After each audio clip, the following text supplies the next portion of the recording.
ഷാപ്പില് ഷായ അല്ലല്ലോ, ഷാപ്പില് ബിന്നല്ല കള്ളുവയ്ക്കുന്നത്. കള്ളുടിക്കലുണ്ട്. ഉഷ പോയ സങ്കടത്തില് ഞാനും ദേവരാജൻ മാഷും കൂടെ. അല്ല, ഞാനും കോഴിക്കോട് ദേവരാജൻ കൂടെ എന്നും കള്ളുടിക്കാൻ പോയി ഷാപ്പില്. ഞാൻ കുടിക്കില്ലട്ടോ, നല്ല കുടിയാ. ശരി, അപ്പൊ ഈ കുടിക്കില്ല? ഞാൻ കള്ളുകൂടിയില്ല, സിഗരറ്റ് പോലില്ല, കഞ്ചാവില്ല, അങ്ങനത്തെ ഒന്നുമില്ല. അതെ, ഒരു ദുശീലമില്ല.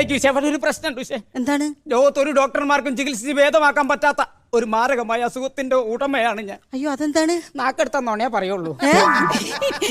കാണാൻ എന്ത് രസാറിയോ? ഇതാണ് ഉഷേന്റെ അസുഖം.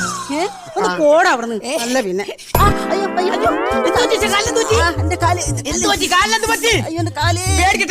ഞാൻ വിളിച്ചു കൂട്ടു. ഉച്ചക്ക് കാലിന് പറ്റി ഞാൻ ആളെ വിളിച്ചു കൂട്ടും.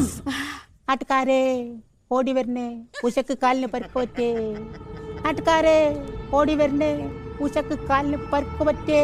നാട്ടാരെ ഓടി വരണേ, ഈ ഷിബുവിന് ഭ്രാന്താ.